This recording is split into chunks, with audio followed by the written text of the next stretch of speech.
en Blue Radio. 5 de la mañana, 30 minutos. Actualizamos las noticias en Blue Radio. Un policía herido dejó un nuevo ataque terrorista a las disidencias de las FARC en el sector del Plateado, en el municipio de Argelia, en el departamento del Cauca. Los disidentes atacaron la zona con tatucos. Alfredo Acosta Zapata fue designado como nuevo ministro de Igualdad en reemplazo de Juan Carlos Florián. Según su hoja de vida publicada por la presidencia, acumula 14 años como coordinador nacional de la ONIC sin experiencia en el sector público. Acosta coordinó a los cerca de 60.000 guardias de los resguardos indígenas del país, muchos de los cuales participaron en las marchas del estallido social y en apoyo al gobierno del presidente Gustavo Petro. El presidente del Congreso, Lidio García, calificó el decreto que elimina la prima de servicios de los congresistas a partir del 20 de julio como un castigo político contra una corporación que, según él, decidió ser independiente y no someterse al Ejecutivo. El presidente Gustavo Petro deberá retractarse y disculparse con el exgerente de Ecosalud por llamarlo bandido. Un juez de Bogotá en las últimas horas ratificó que el mandatario debe cumplir con un fallo de tutela que le ordenó rectificar y eliminar 16 mensajes contra el exgerente de la EPS, Jaime Miguel González. La Asociación Colombiana de Sociedades Científicas denunció que el Ministerio de Salud no ha brindado información clara ni verificable sobre el funcionamiento de los equipos básicos de salud, pese a que desde el 2022 se han invertido más de 4 billones de pesos en este programa dirigido a la población vulnerable. El alcalde de Bogotá, Carlos Fernando Galán, confirmó que fue desierta la licitación para la construcción de la segunda línea del metro de la ciudad ante la falta de propuestas. El mandatario anunció que se abrirá una nueva licitación pública internacional en el mes de febrero. La Registraduría Nacional presentó el formato de la tarjeta electoral para las consultas presidenciales del próximo 8 de marzo y confirmó que habrá una sola tarjeta para todas las consultas con el fin de garantizar el secreto del voto. Por su parte, el presidente del Consejo Nacional Electoral, Cristian Quirós, manifestó su preocupación por el anuncio del registrador de que existirá un único tarjeta para las consultas interpartidistas y aseguró que hay un riesgo de que gran cantidad de los votos nulos y de confusiones a la hora de votar se presente el día de las elecciones.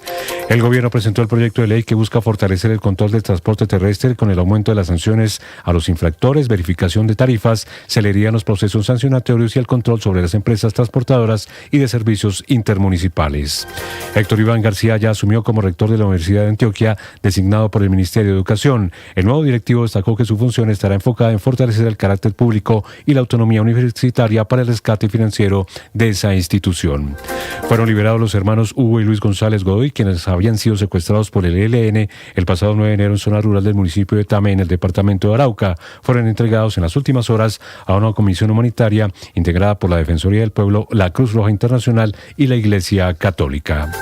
El ministro de Defensa, Pedro Sánchez, reportó la captura de alias Mono y 3 integrantes de una red criminal de narcotráfico. Eran requeridos por Estados Unidos por tráfico de drogas. Los capturados mantenían alianzas con redes de México, Honduras y Jamaica y vínculos con el Clan del Golfo y el ELN. Sigue la incertidumbre para la familia de la niña de 2 años que falleció en un hogar de acogimiento residencial del Instituto Colombiano de Bienestar Familiar en el sur de Bogotá, presuntamente por haber broncoaspirado. El padre de la niña aseguró en las últimas horas que hubo negligencia por parte del hogar y cuestionó que no haya claridad sobre quién estaba a cargo del cuidado de su hija. El Bienestar Familiar anunció una investigación. A pesar de estas y más noticias en BlueRadio.com, sigan con Mañanas Blue. Estás escuchando Blue Radio. 1:32 en Colombia, Santiago. 2:32 aquí en Caracas. Efectivamente, a las 2 de la mañana se escucharon decenas de explosiones en toda la ciudad. Se ve una columna de humo y se ve pues un incendio hacia los alrededores de Fuerte Tiuna. El 3 de enero informando al mundo todo lo que estaba pasando con Venezuela y Nicolás Maduro. Ricardo, la información más reciente en estos momentos es la que... Nos dimos cuenta que en Blue Radio no es que queramos informar siempre primero, pero se nos da. Producto de los artefactos explosivos que fueron lanzados. Porque las noticias no duermen, no descansan, no se van de vacaciones. Porque nos gusta hacer periodismo. 4 de la mañana. Son las 5 de la mañana y 34 minutos. Seguimos acompañándolos en Mañanas Blue. Saludo a quienes hoy miércoles 21 de enero se suman a esta hora a través de D2 de Caracol Televisión y gracias al canal de YouTube de Blue Radio. Amanecer frío en Bogotá y como siempre a esta hora les traemos los temas de conversación en las redes sociales. Camila Carvajal. Sí señor, Ricardo, oyentes, buenos días, feliz miércoles. Empezamos, no importa a qué red social pase usted, el hombre más mencionado es el ministro de Salud, Guillermo Alfonso Jaramillo. A esta hora es tendencia Jaramillo, Minsalud, Itagüí y se suma Santander. Mucha gente contando sus historias de la crisis en el sistema de salud. Crisis adentro y afuera, la de los pacientes y sus familias, la de los médicos y gerentes de los hospitales que le están contando al ministro Jaramillo cuál es la realidad del sistema, y aumentó la tendencia en las últimas horas por la amenaza del ministro de intervenir el hospital en Santander, que se suma a todas las advertencias en Itagüí, en Antioquia, donde también se hizo la inspección de la superintendencia a ese hospital. ¿Cuál fue el pecado de ese gerente? Llorar para que alguien le pagara la deuda de Nueva EPS o de Sabia Salud, que son EPS intervenidas. Así que, Ricardo, el tema de salud sigue siendo el tema más sensible esta mañana para los colombianos, producto de la crisis, que además con las noticias que usted contaba hace un momento de Nueva EPS, cada vez parece más lejos de resolverse. Todo lo contrario, esto cada vez está más difícil. Sí, pero además llama la atención que el ministro Jaramillo, en lugar de buscar soluciones o de plantear salidas, lo que hace está de gira en amenazas. Gira de amenazas, regañando y advirtiendo y amenazando, y manda a la superintendencia, en fin, nada de soluciones, más bien efectistas frases que lo que hacen es simplemente convertirlo en tendencia. No para lo bueno, por supuesto. Y explíquele esto al que está buscando un medicamento, una cama o una cirugía para él, para su mamá, para su hijo, para algún familiar. Sí. Esa situación en redes sociales es la que más está provocando indignación, que no solo es salud.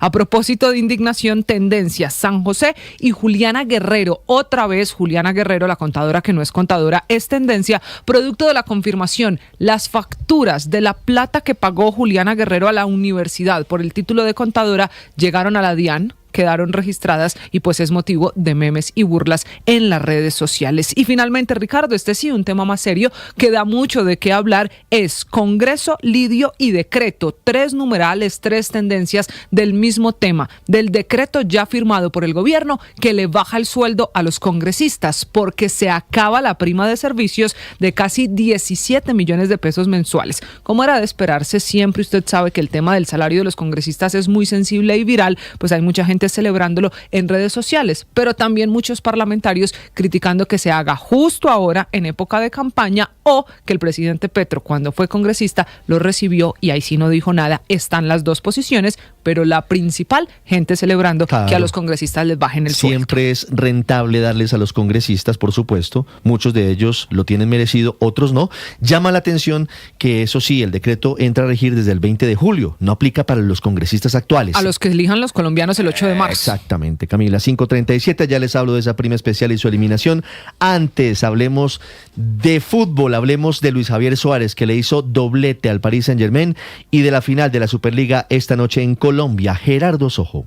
Buenos días, Ricardo. Ayer fue un día impresionante para Luis Suárez, quien marcó un doblete ante el PSG. El primero fue en el minuto 74 y cuando el partido iba empatado 1-1, justo a punto de que acabara en el minuto 90, Suárez con su cabeza anotó el tanto de la victoria. ¡Rescatamos! ¡Rebota la pelota! ¡Está el gol! ¡Sí! ¡Gol!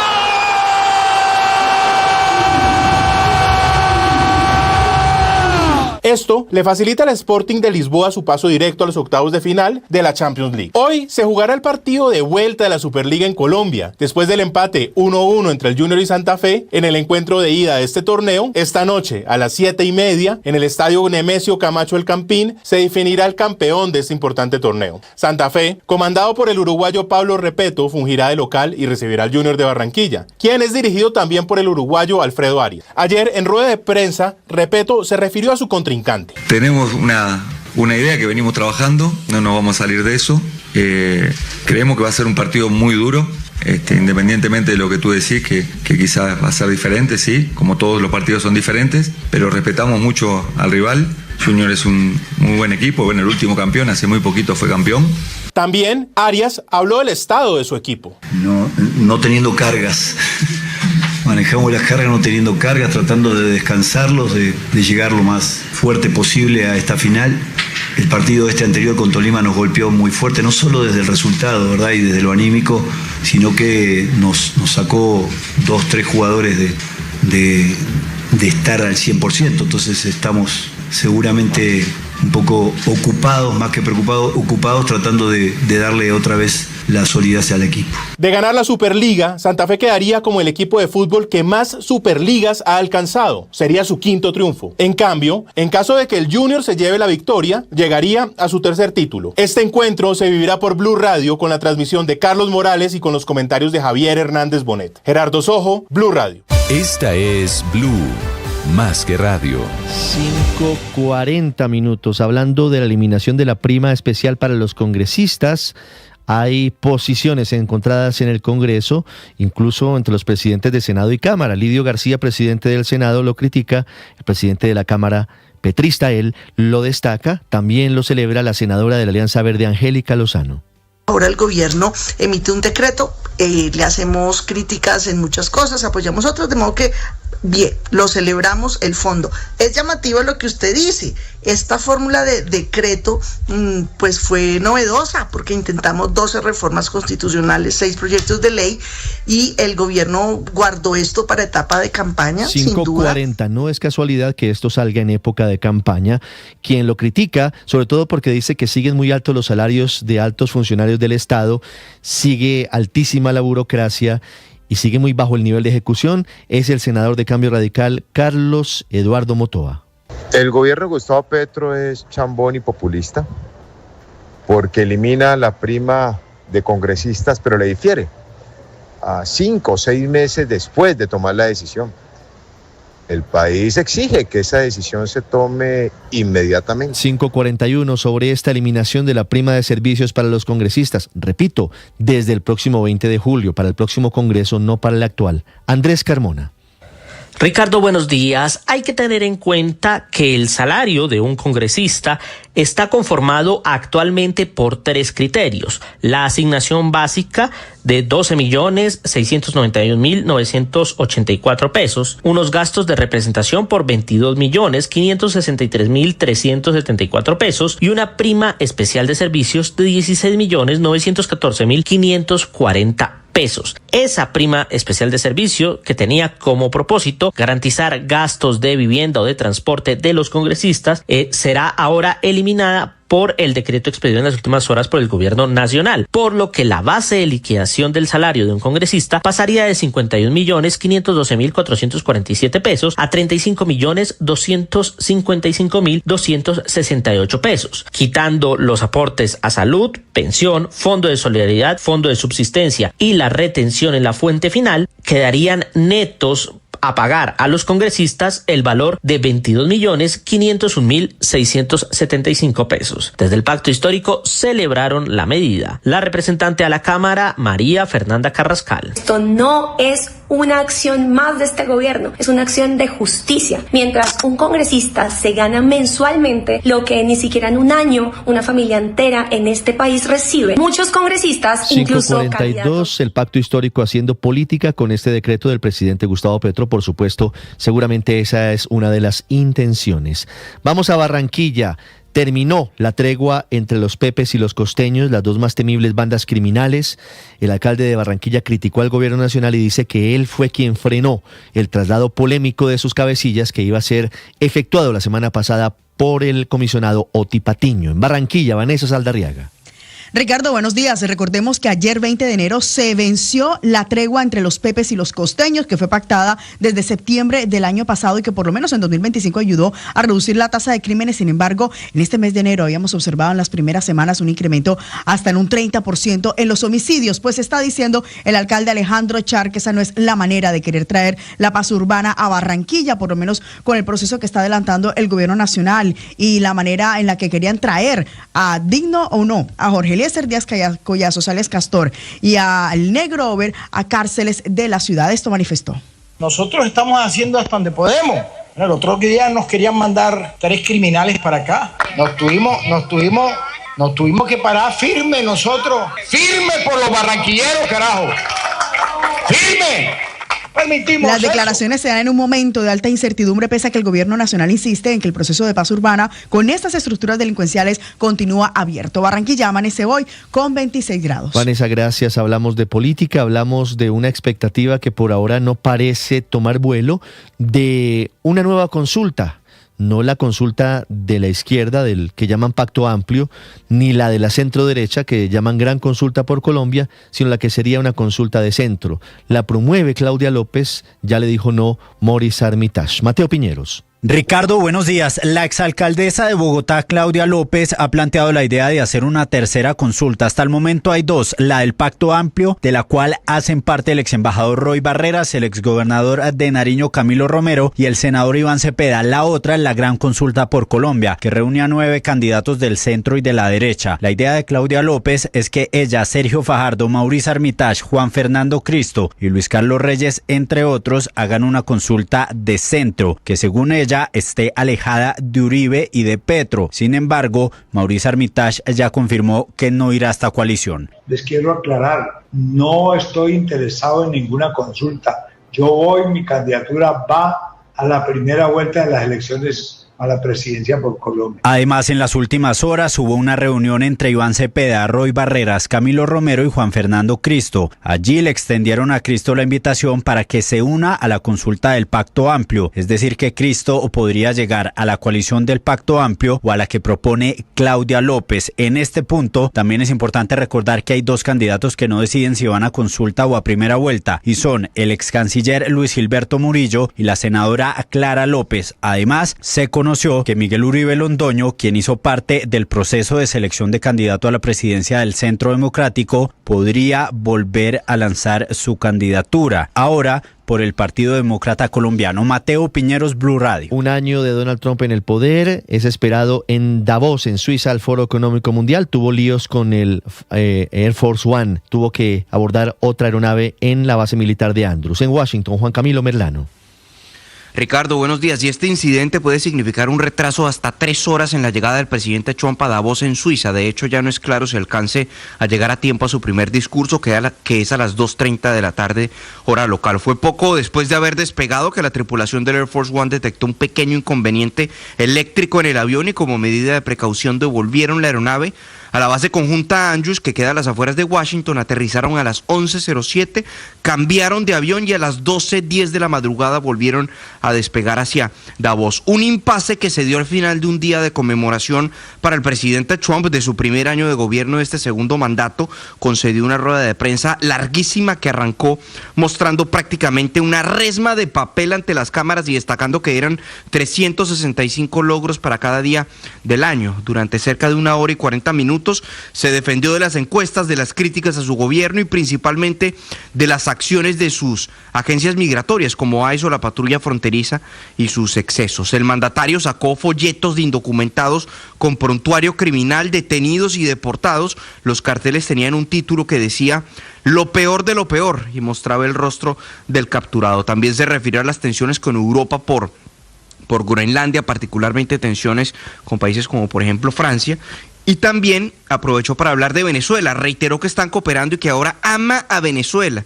Se refirió a María Corina Machado en un tono radicalmente distinto al de hace unos días, dejando claro que esa medalla del Nobel de Paz le hizo cambiar su opinión sobre la líder opositora. Drug dealers and prisoners. Venezuela, as an example, opened their prisons into the United States. That's why one of the reasons I felt so strongly against Venezuela. Now I'm loving Venezuela. They've been working with us so well. Venezuela es un ejemplo, le dieron sus cárceles y enviaron a sus criminales a Estados Unidos. Es una de las razones por las que yo era tan duro con Venezuela. Ahora estoy llamando a Venezuela. Han estado trabajando con nosotros también, ha sido tan bueno.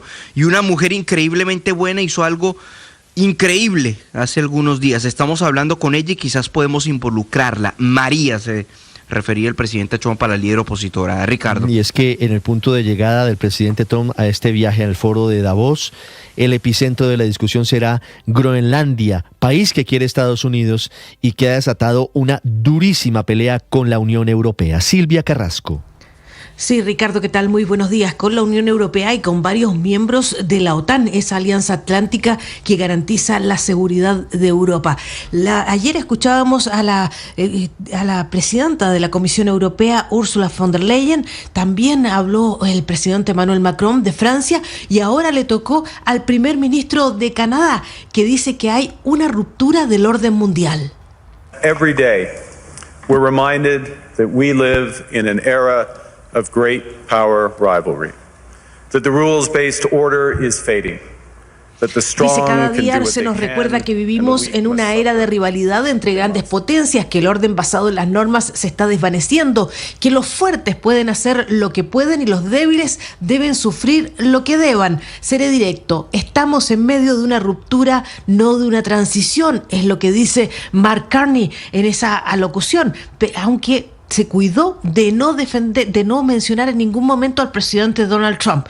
El que sí sorprendió fue Mark Rutte, el secretario general de la OTAN, que claramente dijo que el presidente Trump tenía razón. And when it comes to the Arctic, I think President Trump is right. Other leaders in NATO are right. We need to defend the Arctic. We know that these sea lanes are opening up. We know that China and Russia are increasingly active in the Arctic.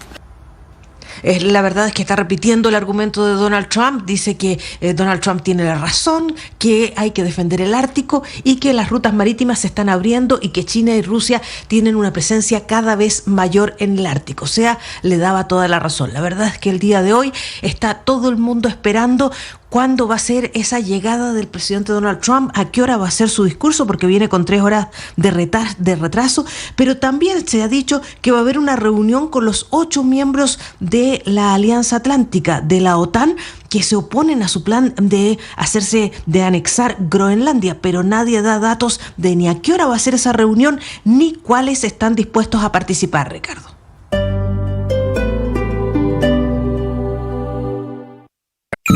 Escanea este código y suscríbete a nuestro canal de YouTube, @Blue Radio Co.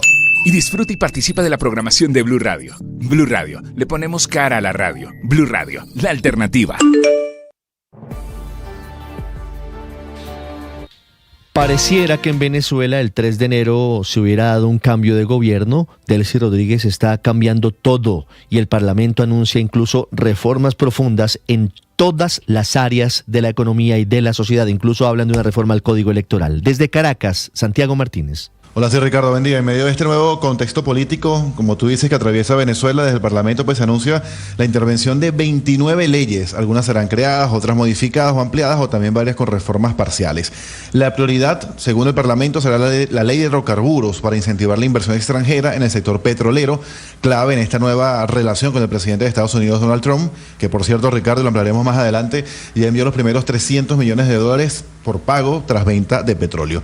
Pero además se esperan también modificaciones a las leyes de minería e inteligencia artificial, también la redacción de un nuevo código civil para que sea más claro y más coherente, además de nuevos marcos en el Código Penal, Electoral y de Comercio. De hecho, Jorge Rodríguez, presidente del Legislativo, quien hizo todo este anuncio, insistió que ciertamente se necesita un nuevo código electoral, pues considera que el actual es algo engorroso, aunque hay que destacar y recordar que fue creado por ellos mismos, por el chavismo, hace algunos años. Escuchamos. Y un nuevo código electoral. Stalin, yo sé que ustedes tienen algunas preocupaciones con respecto al código electoral, pero es cierto que las leyes electorales de Venezuela, que son leyes muy avanzadas, que son leyes muy completas, a veces son también complejas en su aplicación y a veces son también engorrosas en los elementos de participación política, que si un partido político, que entonces no sé cuántas firmas, que si no sé cuántos sellos. Según decía el presidente del Parlamento, Jorge Rodríguez, también hace falta un nuevo código penal que debería revisar de manera amplia todos los elementos relacionados con la administración de justicia. El chavismo además incluyó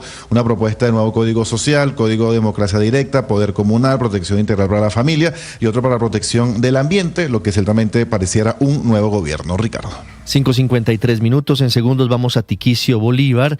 Una tragedia, aparentemente por inhalación de monóxido de carbono, causó la muerte de una mujer y sus 3 hijos. Lamentado este hecho por el gobernador Yamil Arana. Hay accidente de tránsito a esta hora saliendo de Bogotá por la calle 80. Nicolás, ¿exactamente en qué punto? Ricardo, buenos días. Sí, señor, esto es en la vía Bogotá-La Vega, en el kilómetro 2, sentido oriente-occidente, ya que un camión se volcó sobre una de las calzadas, también entrando al separador y generando bastante congestión vehicular, porque además la carga de este camión se regó sobre la vía. Confirma en este momento la Secretaría de Movilidad de Bogotá que ya hay agentes en el punto y además hay colaboradores recogiendo la carga que, como bien le decía, se cayó de este camión. A esta hora hay cierre parcial de una de las calzadas que se dirige hacia el municipio de La Vega. La vía alterna es la calle 13 para quienes salen de Bogotá. Hay otra noticia en desarrollo: más de 100.000 personas sin el servicio de agua en el Espinal y en esa zona del Tolima porque una tractomula con látex se volcó y ese químico cayó sobre uno de los ríos que surte a los acueductos de esa zona del centro del país. 5:54, hablamos de la decisión que anunció en las últimas horas el alcalde de Bogotá, Carlos Fernando Galán, que declaró desierta la licitación para construir la línea 2 del metro para la capital del país. No se presentaron firmas interesadas, había dos, entre ellas la española SACIR, que al final se retiraron. Esto implica un retraso de al menos un año en la construcción de esa nueva línea del metro, que sería subterránea y que conectaría a Suba y a Engativá con el metro que llega hasta la 72 con autopista norte. Habla el alcalde Galán. No se recibieron propuestas de parte de los consorcios que estaban habilitados, precalificados para presentar propuestas. La empresa Metro no recibió propuestas. Esto no significa que la línea 2 del metro no continúe. Regreso con usted, Nicolás. ¿Qué implica esta licitación desierta por ahora? Hola Ricardo, buenos días. Precisamente desde la alcaldía de Bogotá, el alcalde Carlos Fernando Galán confirmó que fue declarado desierto el proceso de licitación para la construcción de la segunda línea del metro de Bogotá. Aseguró el mandatario que esto se dio tras recibir una comunicación del grupo SACIR, de este grupo español, interesado desde el primer momento en la licitación, en la que aseguraban que iban a retirar la propuesta por problemas internos. Comunicación que, dice el alcalde, se dio sobre las 10 de la mañana y precisamente también coincidió con el último día para presentar las propuestas, precisamente para este martes 20 de enero. El gerente del metro, Leonidas Narváez, confirmó que a pesar de tomar esta decisión, por lo menos en el mes de febrero se abriría nuevamente el proceso de licitación. Empezaremos una acción muy amplia de invitación a diferentes firmas del mundo, de muchos países del mundo, para que vuelvan a participar, para que estén con la intención y con el conocimiento de un proyecto maduro, financiado, que puede ser factible, que es factible. Y el alcalde mantiene lo que dice el gerente. Para febrero también comenzaría ese proceso de invitación de tocar a puerta tras puerta para los interesados en este proyecto, con un plazo aproximado de 7 meses, es decir, que iría hasta septiembre. Y después de septiembre van a cerrar el proceso para recibir las ofertas y comenzaría el trámite de valoración de cada una de estas. Por lo cual, según lo estimado, según el distrito y la empresa Metro de Bogotá, para el primer semestre del 2027 se estaría adjudicando el contrato para la construcción de la segunda línea. Nicolás Rodríguez, Blue Radio. Y ahora la economía, Víctor Grosso. Ricardo, buenos días. Quedó listo el borrador de decreto del Ministerio de Hacienda que obliga a los fondos de pensiones a traer billonarios recursos que tienen hoy en el exterior para ser invertidos dentro del país. Una medida del presidente Petro marcada por un gran escándalo, porque la exdirectora de la Unidad de Regulación Financiera, quien tenía que avalarla, se opuso y por eso salió de su cargo, así como varios técnicos que hacían parte de su equipo. Esto además de las implicaciones macroeconómicas. El proyecto pone un techo del 30% a las inversiones de los fondos de pensiones en el exterior. Recordemos que hoy tienen invertido el 50% aproximadamente, lo que quiere decir que deberán traer a Colombia más o menos el 19 o 20% del ahorro pensional, pero el decreto permite hacerlo de manera gradual. En 3 años el límite debe ser del 35% y en 5 años ya deben estar al 30%. Adicionalmente, las nuevas cotizaciones que hagan los afiliados deberán cumplir este límite. Ejemplo, si me descuentan en la empresa 100,000 pesos como aporte a pensiones, los fondos ya no podrán invertir la mitad en el exterior como lo venían haciendo, sino un porcentaje inferior. De acuerdo con cifras oficiales de la Superfinanciera, en noviembre el ahorro pensional era de 527 billones de pesos y con base en esa cifra y lo que dice el decreto, los fondos tendrían que traer unos 100 billones en 5 años, más de 27,000 millones de dólares en total, unos 5,400 millones de dólares por año. Pese a la gradualidad, analistas ven inconveniente esta inversión forzosa para los fondos de pensiones. Víctor Grosso, datafx.com. Estás escuchando Mañanas Blue.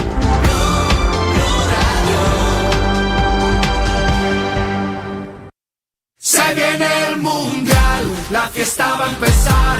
Con Blue todos disfrutan, nadie se nos queda atrás. Se viene el mundial, la fiesta va a empezar. Se juega en los estadios, se vive en Blue Radio.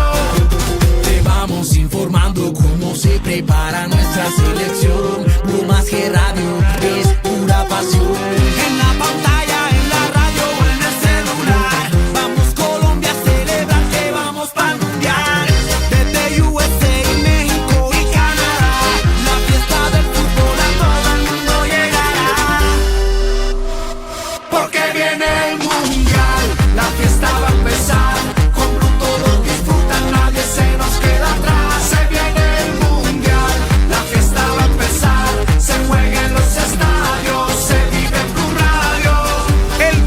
Mundial se ve en Blue. Ya somos 1.500.000 suscriptores en nuestro canal de YouTube. Y sumando 1.500.246, 1.500.358, 1.500.380, 1.500.398, 1.500.416, 1.500.454. Y sumando. Suscríbete a nuestro canal de YouTube, @Blue Radio Co. Blue Radio, más que radio. Y sumando.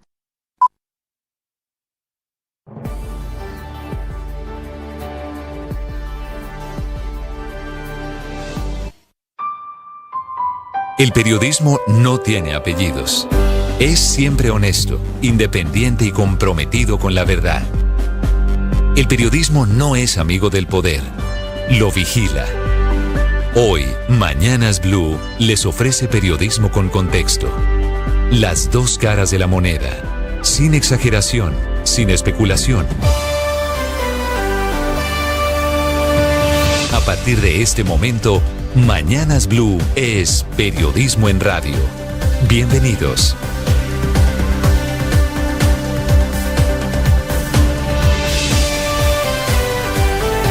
Bienvenidos, buenos días, son las 6 de la mañana en punto, los saludo desde Mañanas Blue, como siempre con la información, con el análisis y con la opinión. Hoy es miércoles 21 de enero y amanecemos hablando de la crisis en la salud. Saludo a quienes a esta hora están con nosotros en Ditu de Caracol Televisión y en el canal de YouTube de Blue Radio. La nueva EPS, la más grande del país, tiene más de 11 millones de afiliados y desde hace más de un año es controlada por el gobierno, no tiene plata para atender a los pacientes y menos para pagar las deudas. Esta EPS, la más grande de Colombia, tiene embargados más de 2.100.000 millones de pesos por parte de 3 juzgados, 2 en Yopal, 1 en Bogotá, que pone en serios aprietos a sus casi 12 millones de afiliados. No es la única causa. La crisis de la nueva EPS viene de tiempo atrás y se ha agravado, según han dicho todos los actores del sistema, luego de la intervención del gobierno. Esta mañana el sistema de salud enfrenta la peor crisis por culpa de la nueva EPS, que se quedó sin flujo de caja por orden de estos juzgados que han ordenado el embargo de sus cuentas en respuesta a demandas de casi 100 clínicas y hospitales privados que exigen que la EPS les pague. Así las cosas, la nueva EPS no tiene cómo pagar ni cómo funcionar. Hoy solo depende del giro directo mensual que le hace el gobierno, pero que es mínimo e insuficiente para mantener su operación. Esta no es la primera vez que le embargan las cuentas a la nueva EPS, pero sí es el embargo más alto que ahora se reporta. El año pasado estaban embargados 442.000 millones de pesos. En noviembre se duplicó el embargo, fueron 887.000 millones y ahora estamos en 2,1 billones de pesos. Quiere decir que la crisis evidentemente viene creciendo de manera exponencial. Los interventores de la nueva EPS alegan que la plata embargada es de la unidad de pago por capitación y que eso debería ser inembargable. Sin embargo, los jueces protegieron los derechos de las IPS o clínicas, que son las que han entablado esas demandas. Ante esta crisis, el ministro de Salud, Guillermo Alfonso Jaramillo, sigue de gira por el país amenazando a los hospitales. De la arremetida contra el hospital de Itagüí pasamos ahora a la advertencia del ministro en Santander. Dijo que si no hacen lo que él ordenó para formalizar a los trabajadores, va a intervenir el Hospital Universitario de Santander. Y las amenazas del ministro pasaron a los hechos, a investigaciones e inspecciones. No es casualidad que luego de que el gerente del Hospital San Rafael de Itagüí llorara espontáneamente en una rueda de prensa porque hace 4 meses no puede pagarles a sus empleados, en las últimas horas la Superintendencia de Salud adelantó una auditoría de última hora en ese centro médico. Y allí encontró diferentes elementos que son parte de esta auditoría. El gobierno tiene la tesis de que este hospital, el San Rafael de Itagüí, es un hospital corrupto, no hay pruebas de eso, y por eso se adelantó esta auditoría de última hora que podría desembocar en sanciones. Esta mañana no solamente lloran los que el ministro llama ricos, que no lo son, de los hospitales en el país. En Santander, en Cali, en el Valle, en Antioquia, los pacientes ricos y pobres que necesitan un medicamento, una cita o una cirugía, alguien que los atienda a ellos y a sus familias. En segundo, les contaré sobre el nuevo ministro de la Igualdad en reemplazo del polémico Juan Carlos Florián. Fue elegido Alfredo Acosta Zapata. Esta madrugada fue publicada su hoja de vida en la página de Presidencia. Es este hombre, Acosta Zapata, desde hace 14 años, el coordinador nacional de la UNIC, de la poderosa Organización Nacional Indígena de Colombia. Fue incluso coordinador de la Guardia Indígena. No tiene experiencia en el sector público, pero tiene mucho poder porque, como les digo, organiza 60.000 guardias de todos los resguardos en Colombia. Esta mañana su hoja de vida fue publicada por la Presidencia. Su máximo nivel de estudio acreditado es el de bachiller. Y hablando del gobierno, oficialmente redujo el salario a los congresistas. En la práctica es la eliminación de una prima de servicio, prima especial, que estaban recibiendo los congresistas de cerca de 17 millones de pesos mensuales. El decreto fue firmado por el presidente y se aplicará solo, y este detalle no es menor, a partir del próximo 20 de julio. Quiere decir que el recorte no es para el actual Congreso, sino para quienes sean elegidos el próximo 8 de marzo. Así las cosas, el salario de un congresista pasará de 52 millones de pesos al mes a casi 36 millones. Al Congreso que elijan los colombianos el 8 de marzo le pagarán 12.400.000 pesos de salario básico y 22.100.000 pesos de gastos de representación. El decreto fue firmado en estos días de campaña política y el presidente Petro aprovechó para pasarle la cuenta de cobro al Congreso por no aprobar sus reformas.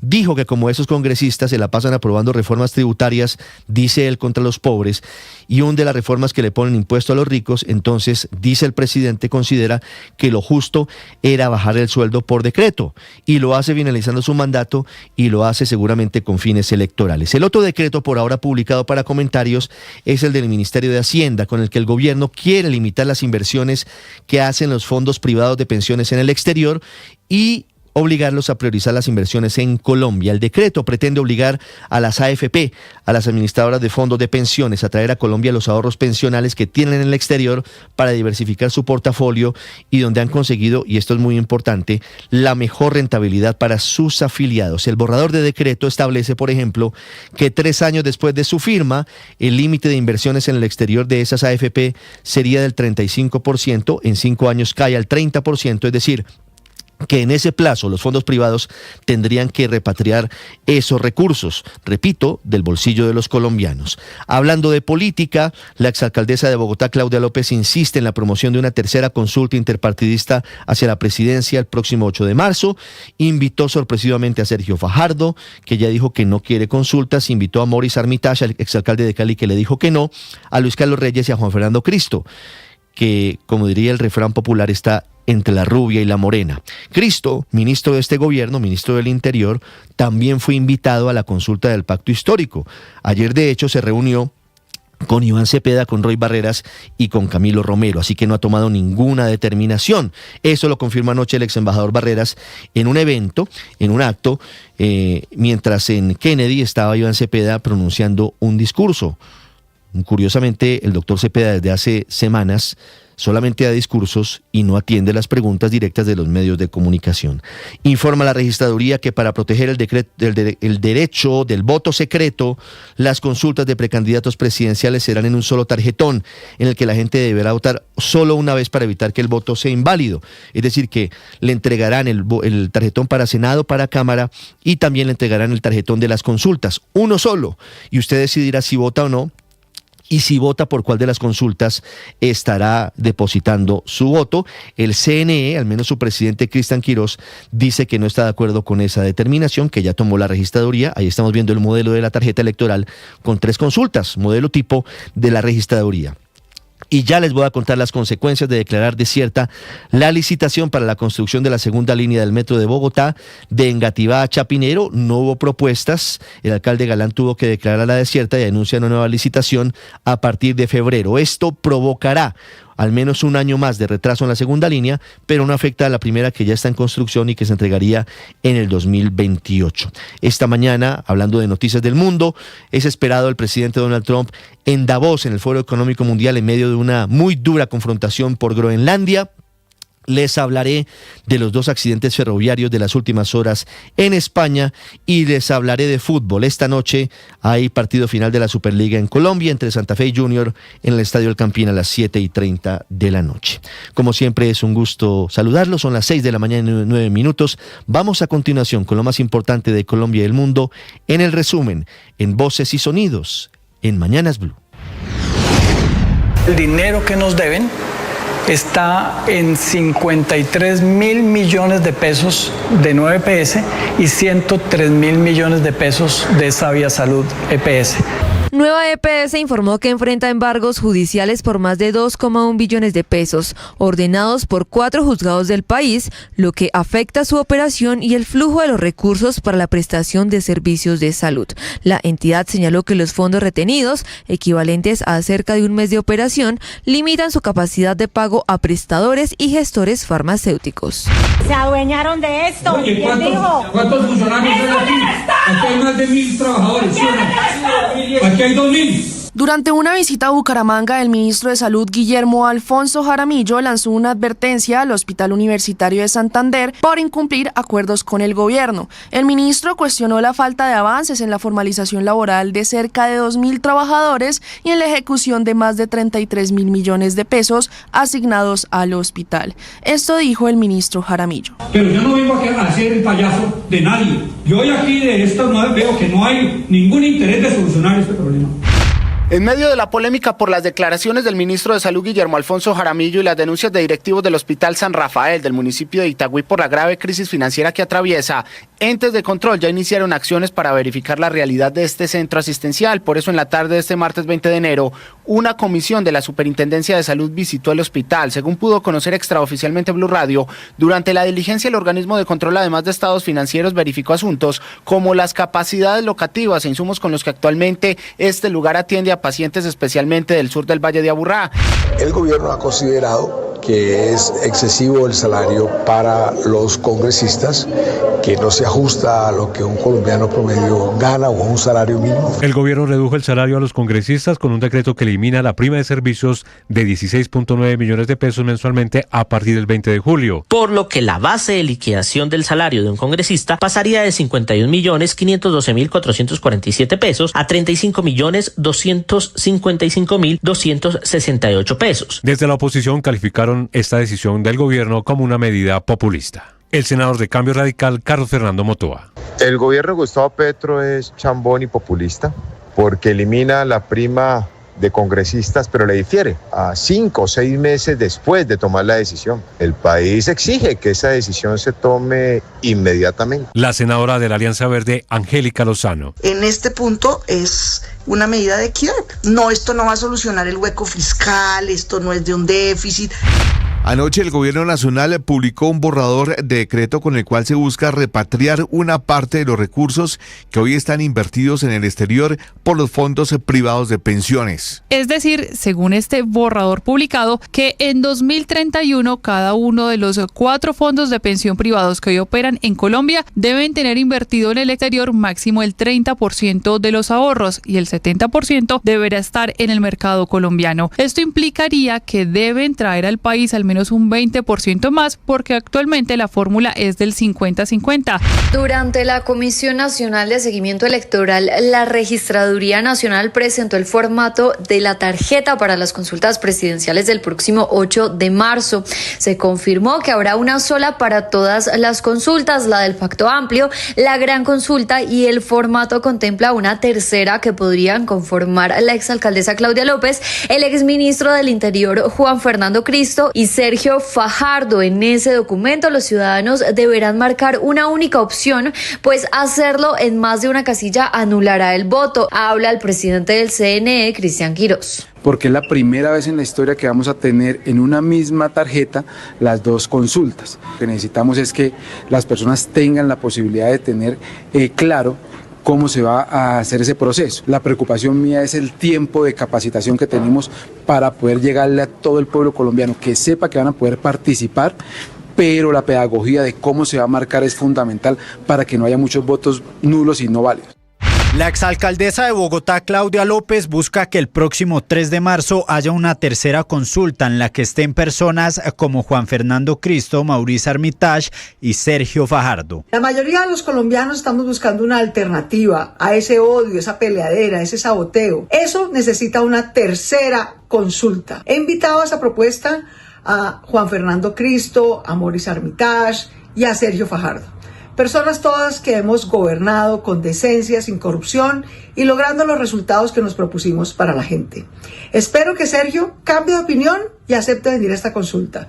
Pero en todo caso creo que debemos hacer la consulta con él o sin él. Armitage fue el primero en cerrar la posibilidad de entrar a esta consulta.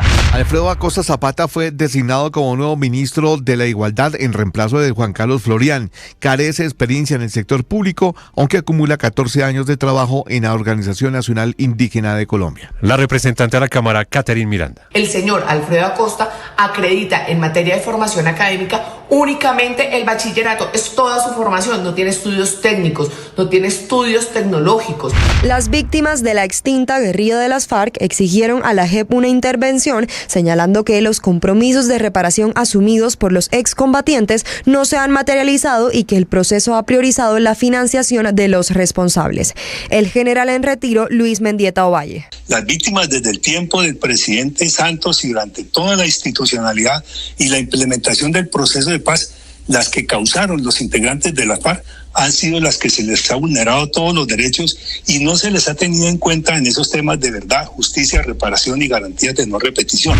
Desde la alcaldía de Bogotá, el alcalde Carlos Fernando Galana confirmó que se declara desierto el proceso de licitación para la construcción de la línea 2 del metro de Bogotá. Confirma el mandatario que esto se da tras una comunicación del grupo SACIR, el grupo español interesado en la licitación, ya que en medio de un comunicado confirmaron que definitivamente retiraban la propuesta. Para la fecha del martes 20 de enero era el plazo para presentar las propuestas. Se vencía el plazo para que se presentaran propuestas para la construcción de la línea 2 del metro de Bogotá. Debemos informar en esta mañana que no se recibieron propuestas de parte de los consorcios que estaban habilitados, precalificados para presentar propuestas. La empresa Metro no recibió propuestas. La línea 2 del metro continúa. Es más, vamos a abrir licitación pública internacional en el mes de febrero.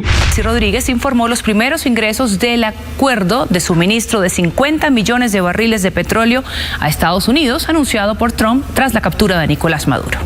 Debemos informar que han ingresado recursos producto de la venta del petróleo y han ingresado, de los primeros 500 millones, han ingresado 300 millones.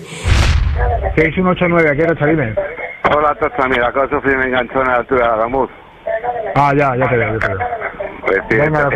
Un nuevo accidente ferroviario en España se ha cobrado la vida de un maquinista en prácticas en la provincia de Barcelona, cuando un muro cayó en el convoy de cercanías en el que se encontraba asistiendo a una actividad de formación. Este nuevo accidente ha dejado 37 heridos, 5 de ellos graves. También hoy se han conocido las conversaciones que sostuvo el maquinista del tren Iryo, que descarriló en Córdoba el pasado domingo con el Centro de Control de Tráfico Ferroviario en Madrid. Esta tarde, Luis Díaz, después de estar sancionado 2 fechas, vuelve a jugar con el Bayern Múnich para la UEFA Champions League. Hubo protagonismo colombiano en el Sporting de Lisboa. Luis Suárez marcó un doblete y acerca a su equipo a los cuartos de final. Y esta noche, en Bogotá, se jugará el partido de vuelta de la Superliga. Entre Santa Fe y Junior está el campeón. Estás escuchando Blue Radio. 1:32 en Colombia, Santiago. 2:32 aquí en Caracas, efectivamente a las 2 de la mañana se escucharon decenas de explosiones en toda la ciudad. Se ve una columna de humo y se ve pues un incendio hacia los alrededores de Fuerte Tiuna. El 3 de enero informando al mundo todo lo que estaba pasando con Venezuela y Nicolás Maduro. Ricardo, la información más reciente en estos momentos es la que... Nos dimos cuenta que en Blue Radio no es que queramos informar siempre primero, pero se nos da. Producto de los artefactos explosivos que fueron lanzados. Porque las noticias no duermen, no descansan, no se van de vacaciones. Porque nos gusta hacer periodismo. 4 de la mañana, 23 minutos, urgente. El presidente de Estados Unidos, Donald Trump, confirma que Nicolás Maduro fue capturado por las fuerzas estadounidenses. Investigar, tener la certeza de que no es un fake, tener todos los puntos de vista. Nos gusta escuchar, hablar, mostrar. Ahí están viendo ustedes las imágenes en DITU y en YouTube, en nuestro canal de YouTube. Gracias por dejarnos despertarte a la 1 de la mañana. Por estar en la radio y en YouTube. Blue, más que radio. Seguiremos informando. Todo el mundo está buscando algo. Ser el primero, estar en todo lado. Todo el mundo está buscando algo. Búscanos, porque te conectamos con la información, la opinión, el entretenimiento, porque queremos que seas el primero. @Blue Radio Co. en YouTube. Búscanos. Todo el mundo está buscando algo. Blue, más que radio. Ya somos 1.500.000 suscriptores en nuestro canal de YouTube. Y sumando 1.500.000... 6 de la mañana y 19 minutos, ya les voy a hablar del decreto del gobierno que elimina la prima especial de servicios para los congresistas. Ya les vamos a explicar en qué consiste otro decreto del gobierno que busca limitar máximo al 30% las inversiones de los fondos privados de pensiones en el exterior. Antes amanecemos con un nuevo atentado terrorista en el suroccidente del país, en El Plateado, en una zona que ha estado en disputa por parte de las autoridades en los últimos meses. Felipe García. Hola Ricardo, sí señor, una fuerte explosión se registró esta madrugada en el corregimiento del Plateado en el departamento del Cauca, luego de que una camioneta cargada con explosivos detonara de manera anticipada mientras iba a ser utilizada en un ataque terrorista. De acuerdo con información de la tercera división del ejército, el vehículo habría sido preparado por la estructura Carlos Patiño, perteneciente a las disidencias de las FARC, con el objetivo de atacar a la fuerza pública. Esta camioneta iba a ser ubicada en inmediaciones de la estación de policía del corregimiento. Sin embargo, la carga explotó antes de que lograran posicionarla exactamente en ese punto del corregimiento. Esta detonación ocurrió en un sector crítico entre un colegio y varias viviendas, lo que por supuesto generó momentos de pánico entre los habitantes. Sin embargo, por fortuna no se reportan personas heridas ni víctimas mortales pese a la magnitud de esta explosión. Las primeras verificaciones indican que el vehículo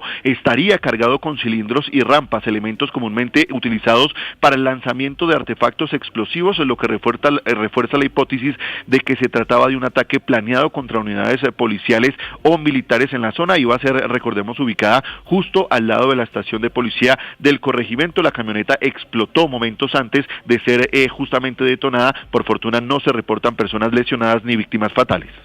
Muy bien, Felipe, gracias. 6:21 minutos. Hay noticia a esta hora que tiene que ver con la crisis financiera que se agrava con el paso de los días en el sector de la salud.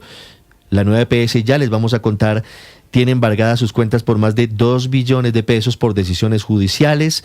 Las filas crecen en clínicas y hospitales del país de pacientes que están a la espera de que les entreguen medicamentos, de que les asignen las citas. En Medellín, Héctor, la noticia tiene que ver con una demanda, una acción popular en realidad, pidiéndole al gobierno, pidiéndole al Estado que cumpla con los pagos, que cumpla con los giros a los que se había comprometido para el sector de la salud. Sí, Ricardo, es que la problemática financiera acumulada por meses llevó a que el personero del municipio de Río Negro, usted sabe, el más importante en la zona del oriente antioqueño, Jorge Restrepo, interpone una acción popular para lograr el giro de dinero a diferentes instituciones de salud, mecanismo en las últimas horas que fue admitido por parte del Tribunal Administrativo de Antioquia. Según explicó el líder del Ministerio Público de esta localidad, el objetivo de la acción popular es que instituciones como Nueva EPS y Sabia Salud se pongan al día con el Hospital San Juan de Dios, el San Vicente Fundación, la Clínica Sommer y Mediservicios, con quienes suman una cartera de 30.000 millones de pesos. Esperamos a través de esta acción popular lograr la materialización del pago de los casi más de 280.000 millones de pesos que se le debe a toda la red hospitalaria de nuestra jurisdicción. Además de admitir la acción popular, el Tribunal Administrativo de Antioquia decretó una medida cautelar en la que insta, aparte de las EPS, al Ministerio de Salud, a la ADRES y la Superintendencia de Salud para que en un término no superior a 10 días entreguen un cronograma de plazos de pago para prevenir la generación de riesgos asociados a la problemática de salud. Y hay que decir, Ricardo, que en este municipio, el oriente antioqueño, hay un pico respiratorio que tiene colapsado todos los sistemas de salud de los mencionados mencionados centros hospitalarios. Es que aparte de todo, el sistema de urgencias está bajo mucha presión. En el Valle del Cauca, por ejemplo, en Cali, también está con un 200% de ocupación en diferentes clínicas. 6:23 minutos, hablamos ahora del decreto que firmó en las últimas horas el Departamento Administrativo de la Función Pública. Lo firma la doctora Mariela Barragán, pero lo firma sobre todo el presidente Petro Felipe, cumpliendo con una promesa de campaña. Curioso que lo haya hecho solamente al final de su mandato, eliminando la prima especial de servicios para los congresistas, una prima que les significa todavía un sobresueldo de 17 millones de pesos, sobresueldo sin tener efectos salariales, por eso es una prima, 17 millones adicionales que reciben mensualmente los congresistas. Sí, esta es la misma prima y pues es una jartera hablar uno en primera persona que en el año 2011 había declarado inconstitucional el Consejo de Estado frente a una demanda que yo mismo presenté. Ah, no me acordaba, sí señor, claro. Claro, es exactamente la misma prima. Y el Consejo de Estado tumbó esa prima y por arte del birlibirloque, porque yo nunca entendí cuál fue la figura que usaron, el entonces ministro de Hacienda, Mauricio Cárdenas, volvieron y la constituyeron, la hicieron, pues la rehicieron. Pero pues es exactamente la misma prima. Tengo dudas, pero no me atrevo a hacer especulaciones sobre la legalidad de este decreto del presidente, porque es que el sueldo, a pesar de que la prima no constituye factor salarial, es el mismo del contralor, el fiscal, los magistrados, los generales, la fiscal, bueno, en fin, los altos. No, pero entonces no sé, tengo dudas. Ahora, claro, buenísimo que les bajen el sueldo. Pues es que ¿por qué no lo hizo desde el 2022? Y le tengo otra pregunta, Felipe, ¿y por qué no lo aplica desde ya? ¿Por qué se lo aplica al próximo gobierno? Solamente entra a regir desde el 20 de julio, si hace un decreto. Podría haberlo aplicado desde ya.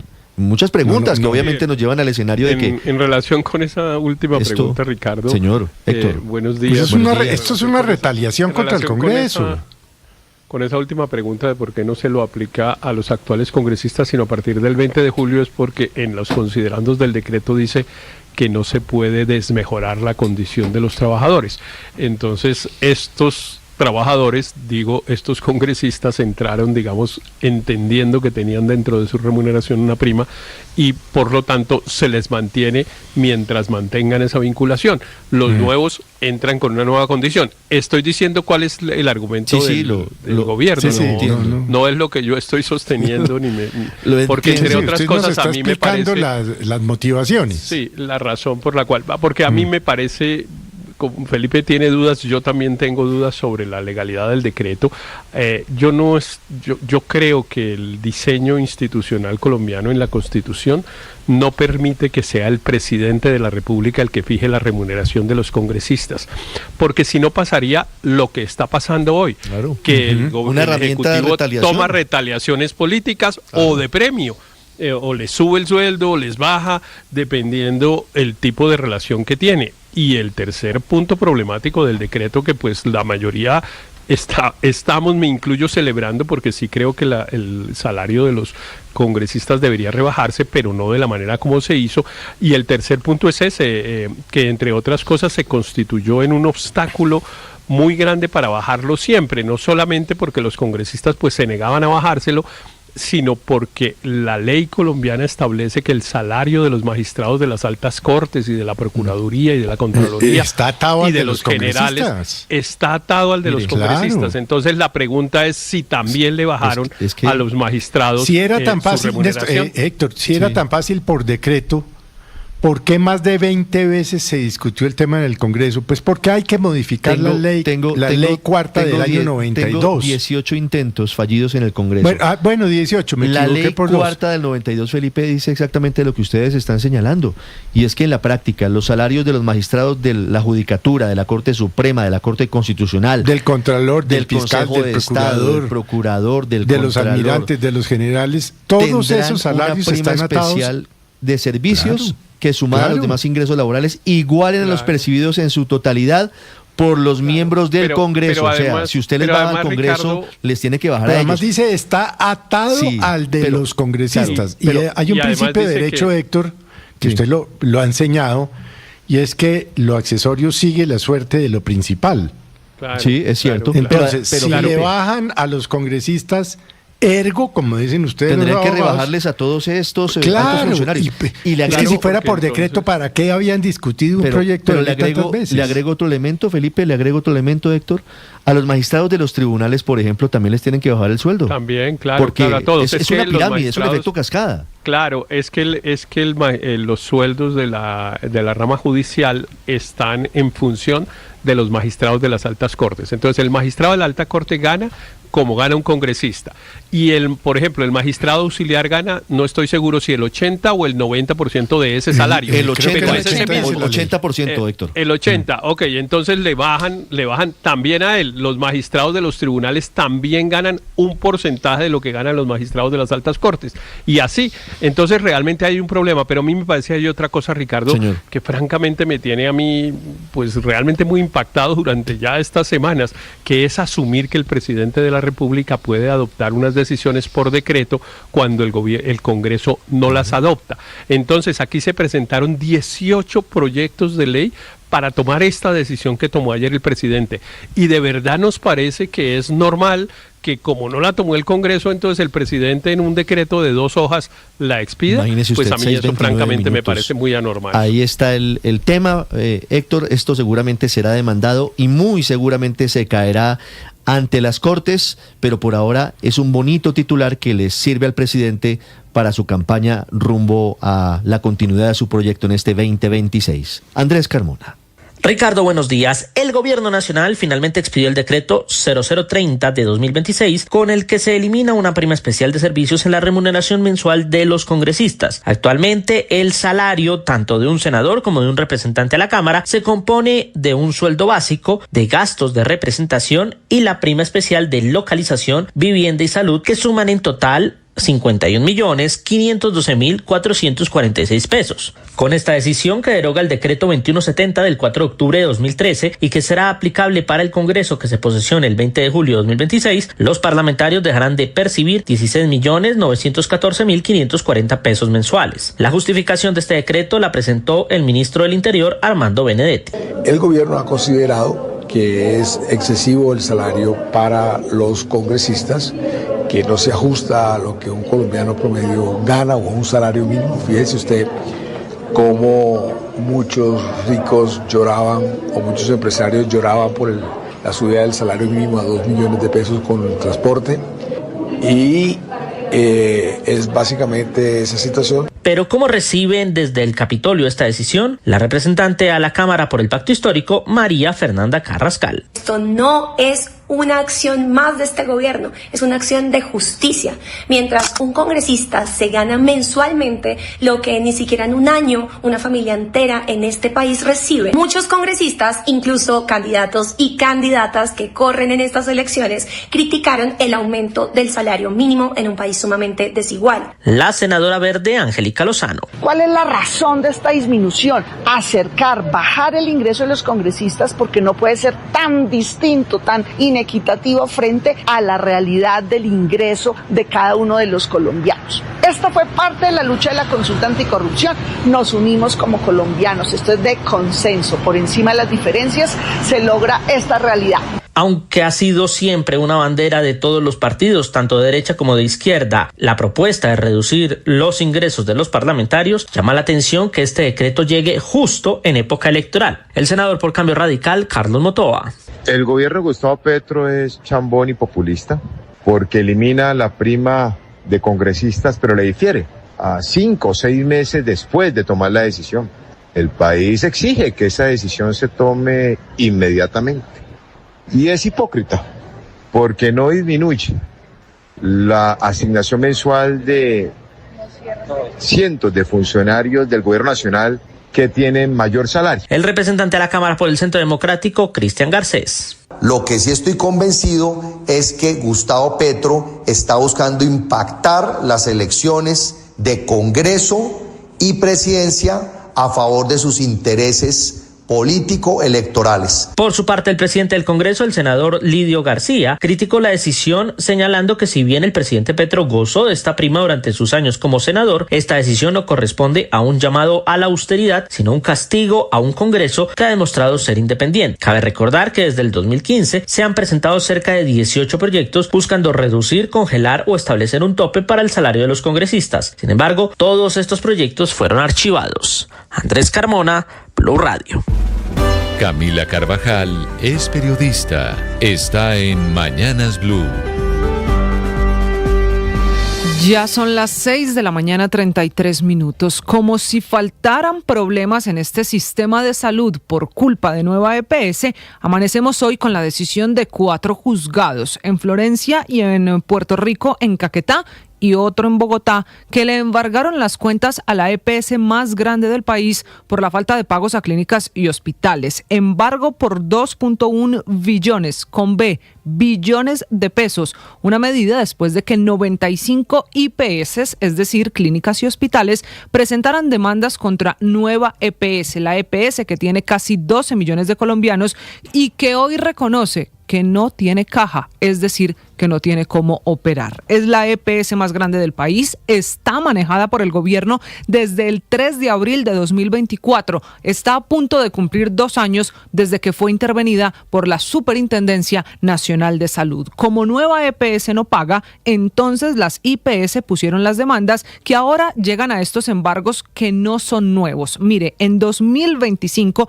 los embargos empezaron con cuentas de 422.000 millones de pesos. Terminando el año pasado, en el mes de noviembre, se elevaron a 887.000 millones de pesos y hoy nueva EPS empieza 2026 con el embargo de 2.1 billones de pesos. Y entonces estamos en un círculo en el que literalmente parece no haber una salida. La EPS es demandada porque no paga y ahora dice que no paga porque la embargaron, que solo tiene el giro directo que le hace el gobierno cada mes, pero que eso no alcanza y que por eso la decisión de los jueces pone en riesgo la atención y la operación total del servicio, como si antes el servicio estuviera bien, como si antes de los embargos no viéramos estos problemas que hay que reconocer son de antes, pero se han agudizado en las últimas semanas. Así, amanecemos sin ninguna esperanza de que mejore la atención para los pacientes de nueva EPS ni para las clínicas y los hospitales, donde hoy ricos y pobres están llorando porque los atiendan. Esto cuando el sistema de salud se está desmoronando, se está muriendo ante la mirada de todos, incluida la mirada de un médico que además es ministro, que se llama Guillermo Alfonso Jaramillo. Paola Ochoa es periodista. Está en Mañanas Blue. 6 de la mañana, 35 minutos. 100 billones de pesos, unos 28.000 millones de dólares al cambio de hoy, que tienen y que van a regresar al país durante los próximos 5 años, según el decreto de las últimas horas del Gobierno Nacional. Ministerio de Hacienda, que publicó para comentarios 46 páginas que modifican el decreto 2555 del año 2010, que permitía a las 4 administradoras de fondos y pensiones del país tener hasta el 49% de los ahorros pensionales invertidos afuera. Al día de hoy, 256 billones de pesos de los 525 billones de ahorros que hay en todo el sistema. Plata afuera que gracias al decreto de anoche ya no puede estar invertida en todo ese monto, sino que tiene que bajar del 49 al 35% en 3 años y al 30% para el año 2031, es decir, en unos 5 años. En plata blanca, repatriar el 38% del ahorro pensional en el exterior, exactamente 99.2 billones de pesos de 256 billones, que tienen invertidos afuera 18 millones de afiliados al sistema y despertando, por supuesto, todo tipo de preocupaciones y a todo nivel. En primer lugar, el posible detrimento patrimonial para esos 18 millones de ahorradores cuyas inversiones en el exterior han rentado históricamente más del doble de las inversiones criollas, en promedio 8,5% de retorno en los últimos 15 años con sus inversiones afuera, frente a un escaso retorno del 3.8% del mercado local entre los años 2011 y 2025. Inversiones en el exterior que son mucho más rentables que las inversiones que se hacen en Colombia, según estos promedios históricos y según la cuenta de los últimos 15 años. No obstante, lo que quiere el gobierno es invertir a la fuerza el 70% de los ahorros pensionales en Colombia, cosa que no pasa en ningún país serio del mundo, pues supone poner más huevos en la misma canasta y va en contra del principio universal de las finanzas personales, que habla de tener diversificados los portafolios para mitigar los riesgos. No obstante, el gobierno de Gustavo Petro se empeña en seguir adelante con esta idea, para lo cual hizo además un listado de proyectos, un banco de proyectos que podría absorber los nuevos recursos que lleguen del exterior, incluyendo, por ejemplo, el Canal del Dique, la segunda línea del Metro de Bogotá, el tren de cercanías del Valle y un largo etcétera de proyectos en los cuales espera y aspira se meta toda esta plata, estos 100 billones de pesos que van a llegar al exterior, cosa que tampoco pasa de un día para otro. Proyectos que, entre otras cosas, ya están muchos de ellos financiados, que no es el caso propiamente de la segunda línea del Metro de Bogotá, cuya licitación fue ayer declarada desierta, pero que sigue, por supuesto, y que además todo esto provoca preocupación por el efecto que pueda tener en la tasa de cambio, que ya viene derrumbándose, que está por los 3.700 pesos y que podría llegar a tumbar el dólar, aunque sea en un lapso de 5 años, a niveles todavía mucho más bajos. María Camila Orozco es periodista. Está en Mañanas Blue.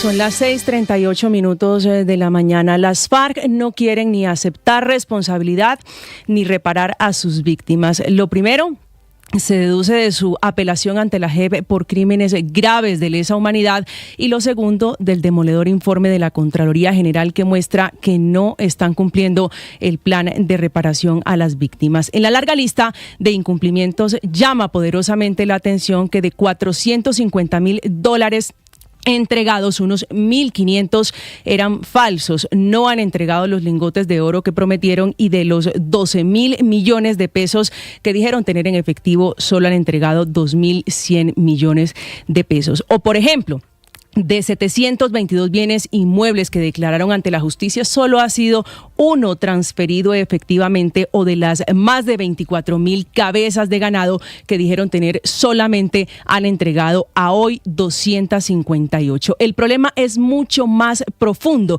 y es de plata, porque según los cálculos de la Contraloría se necesitan alrededor de 121.000 millones de pesos. Sin embargo, para este año, el año 2026, solo se cuenta con unos 20.000 millones asegurados para responderle a todas las víctimas del conflicto, que esperan que ese proceso de paz firmado con el grupo guerrillero dé para ellos algún fruto en el camino de la reparación al daño que no tiene precio. Años de secuestro, el reclutamiento y todos los crímenes atroces que cometieron quienes están en el Congreso o incluso pensando en hacer política en las próximas elecciones. Estás escuchando Blue Radio. Escanea este código y suscríbete a nuestro canal de YouTube, @Blue Radio Co. Y disfruta y participa de la programación de Blue Radio. Blue Radio, le ponemos cara a la radio. Blue Radio, la alternativa. Se viene el mundial, la fiesta va a empezar. Con Blue todos disfrutan, nadie se nos queda atrás. Se viene el mundial, la fiesta va a empezar. Se juega en los estadios, se vive en Blue Radio. Te vamos informando cómo se prepara nuestra selección. Blue más que radio, es pura pasión. En la pantalla, en la radio o en el celular. Vamos Colombia a celebrar que vamos para el mundial. Desde USA, México y Canadá, la fiesta del fútbol a todo el mundo llegará. Porque viene el mundial, la fiesta va a empezar. Con Blue todos disfrutan, nadie se nos queda atrás. Se viene el mundial, la fiesta va a empezar. Se juega en los estadios, se vive en Blue Radio. El mundial se ve en Blue.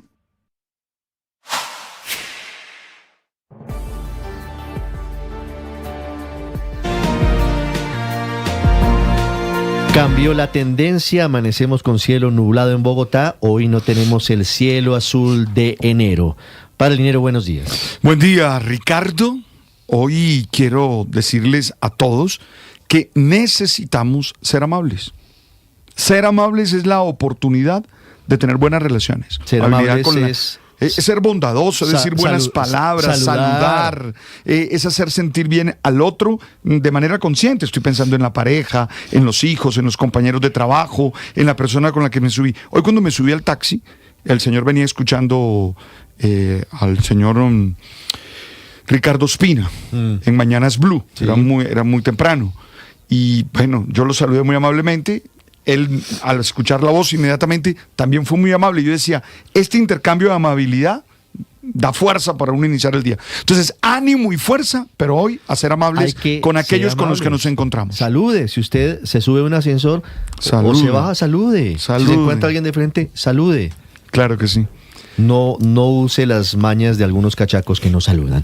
6:43 minutos, ¿de qué hablamos hoy, padre? Hoy quiero hablar de la necesidad del acompañamiento psicológico. Usted sabe que el señor presidente ha insistido que en los colegios debe haber servicio psicológico gratis para los estudiantes, lo cual me parece muy bien.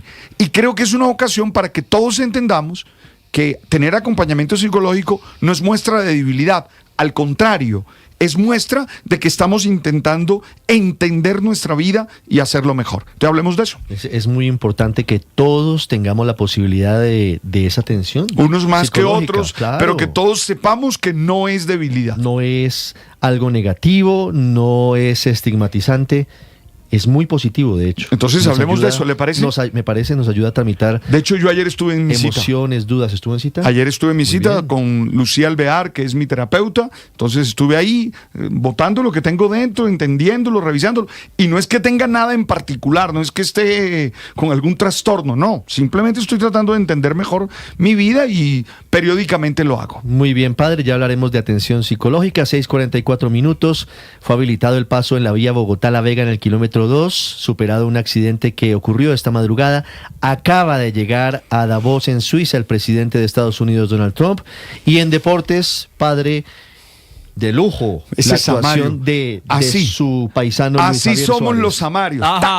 Don Ricardo Los Rego. Samarios somos así. 2 goles en la Champions de Luis Javier Suárez. Concluyente. Usted la pone ahí y la mandamos a guardar. Buenos días. Donde buenos el días. Carpintero puso la escuadra. Ya nunca se ha dicho eso. Aterrizó en Zurich, exactamente, el presidente Trump, y ya va rumbo a Davos, en Suiza. El que aterrizó en zona de clasificación directa a octavos de final de Champions es Luis Javier Suárez. Sí, Samario, muy Samario. Sí, sienta el pecho. Saque pecho, padre. Exactamente, así erguido, porque indudablemente soy el delantero de moda en Europa. Y lo digo porque sencillamente, y hay que ponerlo en letras grandes, noqueó al campeón de Europa. Así que les vamos a contar detalles y numeritos de este Luis Javier Suárez, que anda dulce, derecho en Liga de Campeones, en la que, ojo, hoy reaparece Lucho Díaz. Así que también esperamos hoy otra estelar actuación de Lucho. Hay buenas noticias de Daniel Muñoz, el lateral de selección. También de nuestra linda Caicedo, que nos sorprende en la Supercopa de España. Y ojo que hoy tendremos campeón de Superliga en Colombia. Santa Fe Junior, aquí en Bogotá. Sorter Coordinadora, 8 años cambiando la logística. Sorter, un sistema que revoluciona la manera de mover a Colombia. Coordinadora, donde empieza la innovación. Sin necesidad de moverte, recogemos tus envíos sin costo. Solicita tu recogida en la línea única nacional 310-315-7444. Vigilado Supertransporte. 6:46 a.m. El régimen de Venezuela, ahora liderado por Delcy Rodríguez, recibió $300 millones de Estados Unidos provenientes de la venta de petróleo. Están cambiando muy rápidamente algunas cosas en Venezuela, otras no tanto. Siguen la represión, siguen los presos políticos, pero también se promueven cambios estructurales desde el Parlamento, desde la Asamblea, con nuevas leyes, incluso nueva ley de hidrocarburos que se anuncia y nueva ley electoral. Desde Caracas, Santiago Martínez. Hola, sí, Ricardo, buen día nuevamente. Mira, fue la propia Delcy Rodríguez, la presidenta encargada, quien confirmó el ingreso de $500 millones por venta de crudo a Estados Unidos. De esos 500 ya están acá en el país, en los bancos venezolanos 300, y se espera que en algunos días 200 más. Este ingreso de dinero ya tuvo su primer efecto y es la reducción en la brecha cambiaria. Te lo explico rápidamente. Ante la falta de dólares del último año y medio, el llamado mercado negro paralelo comenzó a desplazarse mucho más rápido que el oficial, y la diferencia entre ambas tasas llegó a ser hasta de 200%. Sin embargo, embargo hoy es de menos de 20% y eso pues estabiliza un poco la economía. Se espera, o anunciaba además el gobierno, que este dinero, 300 millones en un principio, por venta de petróleo, también se traduzca en mejorar ingresos a los trabajadores. Recordemos que desde marzo de 2022 se mantiene el mismo salario mínimo legal, que hoy equivale a $0,40, es decir, menos de medio dólar. Este dinero entró a través del Banco Central de Venezuela, quien lo distribuye a la banca nacional privada, en específico a los 5 bancos más grandes, que a su vez venden las divisas a las empresas privadas para sectores prioritarios. Y a pesar de que el Banco Central de Venezuela tiene sanciones vigentes por parte del Tesoro norteamericano, para este ingreso entendemos que se usó un mecanismo especial de licencia y control implementado por Estados Unidos. Pero así lo confirmaba Delcy Rodríguez. Escuchemos. Producto de la venta del petróleo, y han ingresado, de los primeros 500 millones, han ingresado 300 millones.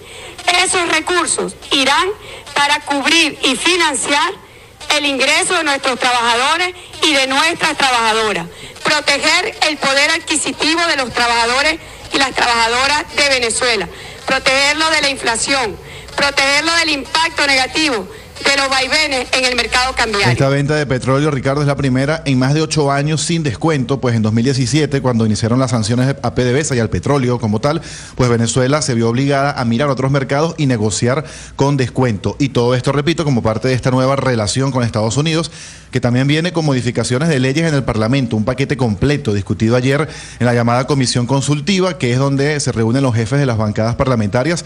Eso tampoco se veía desde hacía muchos años allí en el Poder Legislativo. Allí Jorge Rodríguez, presidente de la Asamblea Nacional, pues como dijo, nos mencionó varias leyes, entre esas las hidrocarburos, para permitir y garantizar inversiones en el sector petrolero. Esto obviamente para que regresen las empresas norteamericanas y europeas.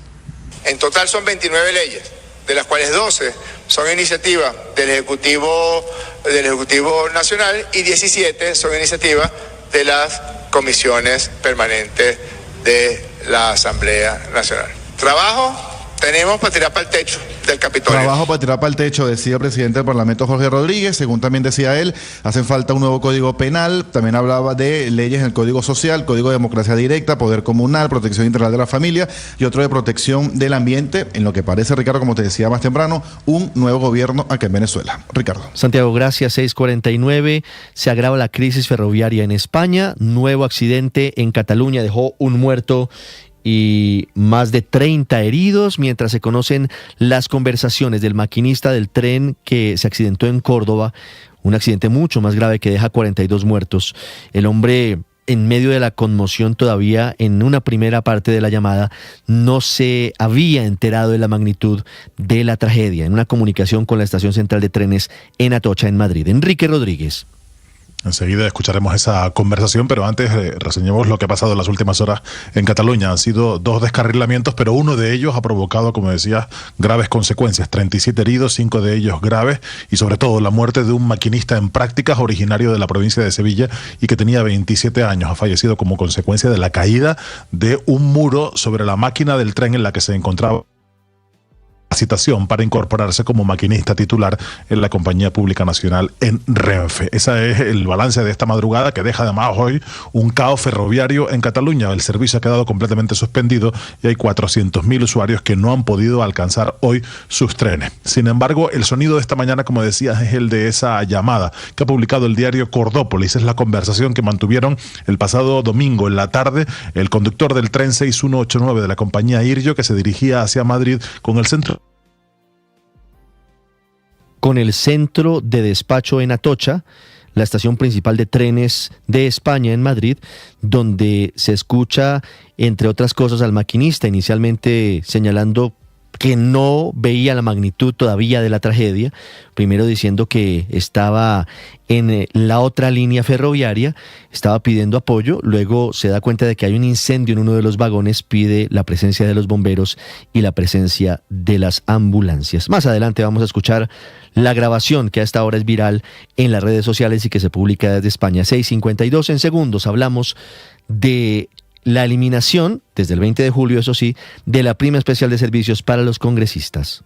Sorter Coordinadora, 8 años cambiando la logística. Sorter, un sistema que revoluciona la manera de mover a Colombia. Coordinadora, donde empieza la innovación. Esta es Blue, más que radio.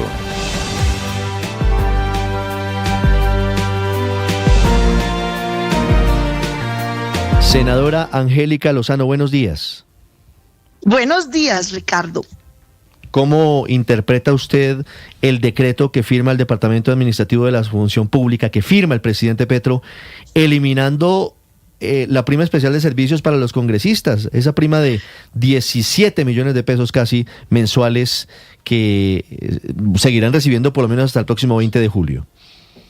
Pues el decreto es un camino que nunca se había previsto. En estos 10 años hubo 18 proyectos en el Congreso, 12 de reforma constitucional y 6 de proyecto de ley, de modo que el decreto sí es algo no previsto, novedoso. Personalmente celebro y acompaño la decisión porque esta lucha la comenzamos y la hemos dado en todos los escenarios de todos los partidos. Además quiero resaltar eso, los proyectos han sido de autoría de todos los proyectos y la última vez el Senado logró aprobar con muy pocos votos en contra, creo que 2 o 3, aprobamos eliminar la prima mensual, que es diferente a la semestral de quienes tienen la fortuna de un trabajo formal. Fue en la Cámara que se hundió al final del trámite. Luego de ahí tal vez fue que el gobierno dijo, por aquí puede ser, y la sorpresa la guardó para esta época de campaña, donde igualmente es válido que lo emita, porque aquí el tema es la causa y sí, es llamativo que lo haya guardado para esta temporada. Ya le voy a preguntar sobre las posibles motivaciones políticas electorales del timing del decreto publicado justamente en época electoral. Ya le voy a preguntar sobre lo que significa este camino que puede ser riesgoso. Pero antes yo quiero preguntarle porque la narrativa, lo que se ha dicho por parte incluso de algunos simpatizantes del gobierno y de otros sectores, es que al Congreso no le interesaba que sus congresistas directamente se bajaran los sueldos. Veo 18 intentos fallidos por bajarles el salario a los congresistas. ¿Realmente esa fue la causa? ¿O podría haber eventualmente otro tipo de motivaciones detrás de que se hubiera intentado tantas veces y no hubiera podido salir adelante vía Congreso? Porque al final lo que hay aquí es un decreto del gobierno nacional, del presidente de la República. Pues la motivación de quienes pusimos esto en la agenda, yo le confieso, cuando yo llegué al Congreso y vi el salario desproporcionadamente alto frente al del ciudadano raso que paga impuestos, que se esfuerza, que está en el rebusque institucional, pues no se me ocurriría otra, de reducir la brecha, de cerrar esa diferencia, de bajarlo, y por eso empezamos los proyectos de ley. Y cuando se hundieron 8 veces, no solo de bajar los salarios, sino de otras iniciativas de rendición de cuentas, de transparencia, antimermelada, fue que intentamos en las urnas con la ciudadanía, y fue un logro colectivo, por encima de todas las diferencias y colores. 5 millones de firmas nos llevaron a 11.700.000 votos en el 2018 a la consulta ciudadana que incluía este número. Le pegamos en el palo, se necesitaba el 33% de participación, logramos el 32%, y reitero, ese logramos colectivo por encima de todas las diferencias. Entonces, en el Congreso, 10 años de intentos. ¿Por qué no pasó? La última vez el Senado sí lo aprobó hace 1 año y medio, luego fue en la Cámara que se tomaron el año restante de trámite y se hundió, y era justo esta fórmula, eliminar esta prima. Era un mecanismo institucional de Congreso estable, Constitución, porque el artículo 187 prevé cómo es el mecanismo de aumento, y la ley cuarta del 92 establece la estructura de salarios del Estado, y ahí es donde se ata este salario el de los magistrados y altos dignatarios se ata al de los congresistas. Por eso las fórmulas discutidas siempre fueron esas dos, el 187 de la Constitución y la ley cuarta. Por eso sorprende, digamos, el decreto, y pues país de abogados que somos, entonces claro, acá habrá debate. No, exacto, y seguramente habrá demanda, senadora, y quiero preguntarle sobre esos efectos, porque lo que está haciendo el gobierno en la práctica es vía decreto modificar una ley. La ley cuarta del 92, como usted lo dice, efectivamente ata las ganancias de los congresistas, que no el salario, a los salarios de los presidentes, a los magistrados de las altas cortes y a los altos cargos como fiscal, procurador, contralor, pero de ahí registrador, pero de ahí se derivan de los magistrados, claro, pero de ahí se derivan además los sueldos. Esos salarios son la base para calcular, por ejemplo, el sueldo de los magistrados de tribunal. Entonces, al final esto tendría tendría un efecto cascada que podría eventualmente caerse ante una demanda. ¿Cómo ve usted ese camino? Porque usted dice, no lo veíamos en el panorama, no veíamos venir que fuera vía decreto. Nunca se habló de decreto. ¿Cómo ve este riesgo de que eventualmente esto se caiga por cuenta de lo que estamos diciendo? El gobierno vía decreto modificando una ley de la República. Pues un decreto es más frágil. Exacto. Un decreto es de un gobierno y por eso el camino siempre fue Congreso, que al ser institucional, pues rige para todos a partir de su promulgación y era más blindado. Entonces, país de abogados, sin duda, pues habrá controversia jurídica y pues serán los jueces los que definan. Yo celebro y acompaño la decisión, así como me opongo a otros decisiones del gobierno, pues en esta creo que recoge ese mandato ciudadano que nos unificó por encima de las diferencias, reitero, pero sin duda el camino blindado es ley o la reforma al 187 de la Constitución. Este abre una astilla que nunca se habló. En diciembre se conoció el borrador del decreto que decía que a partir del 20 de julio, es decir, que rige para quienes sean electos el 8 de marzo, que dicho sea de paso, yo soy la 10 del verde al Senado, como Messi, como James, aspiro a volver, y de ser electa, y quien resulte electo en el Congreso, pues el 20 de julio toma posesión, digamos, a un nuevo contrato laboral por 4 años con este salario menor, 17 millones de pesos menos mensuales. Pero la gran pregunta es la que usted dice. Le va a cobrar la publicidad, ¿oyó? La pregunta es el efecto para los otros altos cargos, porque pues obviamente el decreto no los cobija y pues habrá sin duda controversia. Me dicen que 2.500 funcionarios se verían afectados con esta decisión, porque es un efecto, como lo decimos, un efecto dominó. Imagínese usted de lo que estamos hablando, senadora. Eso querría decir que dentro de esos 2.500 personas pues podría venir esa controversia jurídica a título personal o que lo hagan otras organizaciones, instituciones. En el Congreso esta fórmula prosperó y se aprobó en plenaria casi por unanimidad. 2 o 3 congresistas senadores dijeron que no y luego la discusión fue en Cámara. Estuvo bastante quieto el proyecto y luego lo votaron y no alcanzó los números requeridos, el umbral requerido, creo que por ser ley orgánica. Necesitaba una mayoría. 17 millones menos de la noche a la mañana, senadora Lozano, en un momento en donde muchas cosas vienen creciendo, por el contrario al casi 24% con el aumento del salario mínimo en el país. ¿Hasta qué punto esto puede generar un incentivo perverso para que los congresistas intenten compensar ese menor salario que van a recibir ahora por otros lados? A ver usted qué le responde a los malpensados que creen que esto puede ser de alguna manera un estímulo perverso que incentive la corrupción. Pues yo creo que quien es corrupto lo hace no porque le bajen el salario, sino porque es